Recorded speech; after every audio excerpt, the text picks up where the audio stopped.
Minnesota Vikings have been lacking at that wide receiver 3 position this year, and Chad Beebe, stop trying to make Chad Beebe happen. Ole B.C. Johnson hasn't stepped up when he's gotten opportunities, as well as free agent Tajay Sharp, and not so much.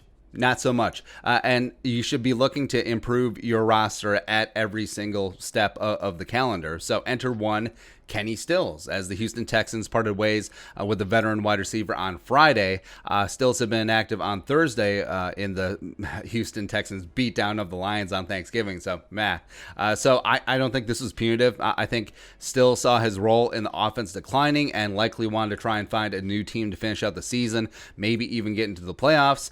Kind of similar to how Pat Elflein, once he came back off injured reserve, was like, hey, am I getting my job back? No. Oh, it's Ezra Cleveland time? Okay. Out, deuces. And then the Jets picked him up. So now, after the trade deadline, even vested veterans like Stills are subject to waivers. So waiver order follows the current NFL draft order, so the Vikings will be 12th in terms of putting in a waiver claim, but really 11th if you take the Texans out of it, because why would they claim Stills again? Although you never know. I mean, Bill O'Brien is out, but I feel like there's just something about the Texans where they could cut him and then claim him, but that's whatever. But the Vikings could and should put in a claim for Kenny Stills, and we'll talk about why today.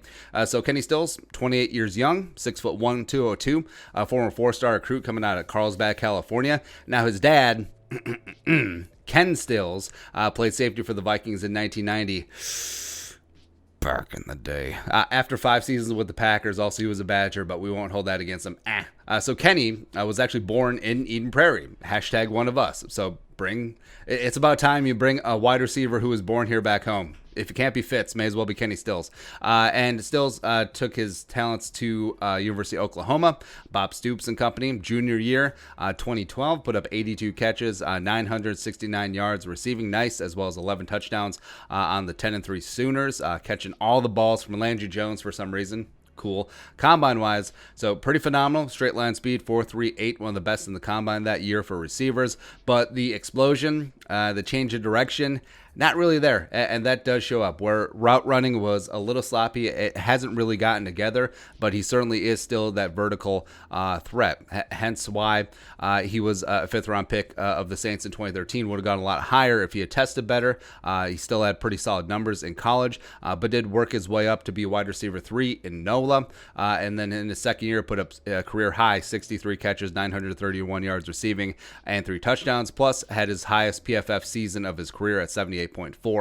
Ended up getting traded to the Dolphins in 2015. Wasn't seeing eye to eye with Sean Payton, but who does necessarily? He's too short. But then 2 years later signed a 4-year, $32 million extension with the Finns. They saw him as a big part of the team going forward. But then, things change. Front offices change. 2019 was traded to the Texans as part of the Laramie Tunsil deal. Now, numbers have declined.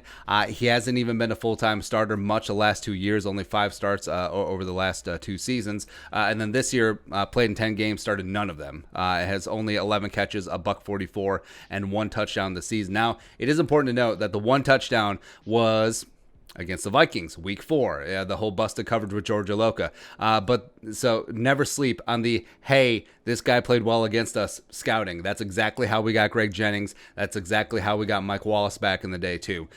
He's currently in the final year of his extension with a base salary of $6.975 million. Now, if he goes unclaimed, the Texans have to pay the rest of that, but if he is claimed, the other team picks up that tab. So proration of his contract, if the Vikings claimed him, would be $2.18 million, because it's over 5 games since he wouldn't clear COVID before Sunday, obviously.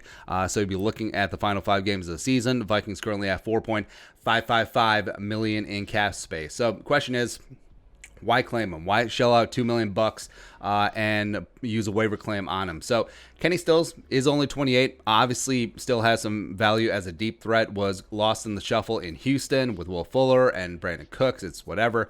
But also his best years were as a tertiary option in the offense with the Saints. He wasn't great as a leading guy in Miami. He certainly wasn't great as a quasi-leading guy in Houston, but has that, if he's George Harrison, but actually no, if he's more Ringo in the Beatles, that's where Kenny Stills does his best work. So just as that deep threat in New Orleans, when Drew Brees still had an arm, when he had Marcus Colston and Lance Moore, etc., taking some heat off of Kenny Stills, he was great. He was really good. And if they bring him aboard, Vikings can evaluate him in terms of adding value as the wide receiver 3, both for the end of this year as well as potentially going forward.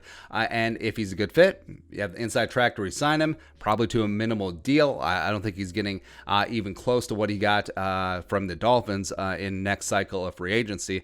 So basically, you're spending $2.18 million to see if you have a wide receiver 3. And if you don't, guess what? He can leave in free agency. He'll sign somewhere else, and then you'll be in line for a 2022 compensatory pick. So basically, like I said, spending $2.18 million to buy a 6th-round pick if Kenny Stills doesn't work out. I'm kind of okay with that. I really am. Because as a GM, like we said at the top, that you should always be looking to improve your roster no matter what time of year it is, whether it's free agency, whether it's a draft, whether it's in season, and a player to the caliber of Kenny Stills becomes available, and he'd be like, come on in. And you can do it for relatively cheap, and then also you can hedge in terms of picking up that expiring contract, which could lead to some compensatory picks as well. So, I mean, hell, I would take Kenny Stills right now over Tajay Sharp. Plus, we've seen what Kirk Cousins can do with a straight line speed guy. Aldrick Robinson, 5 touchdowns, 2018. Don't know why they didn't bring him back, but blah, blah, blah, blah, blah, blah, blah. So just having that extra dimension, especially a guy who plays primarily on the outside. You can let Justin Jefferson, Adam Thielen work the inside routes. All of a sudden, you got Kenny Stills, 4.38 speed on the outside. Okay, we'll take that, because even though he's not the best route runner in the world, he certainly doesn't change direction the best either. But what he does is he is really feisty in contested catch spots as well. He's got a little bit of Stephon Diggs in him, where you have this 6-foot-tall receiver, doesn't weigh a lot, but will get in there and fight you for that ball. I like that about Kenny Stills. I think that also he's got a little bit of a chip on the shoulder, the way things didn't work out in Houston as well as Miami. I mean, this is a guy who...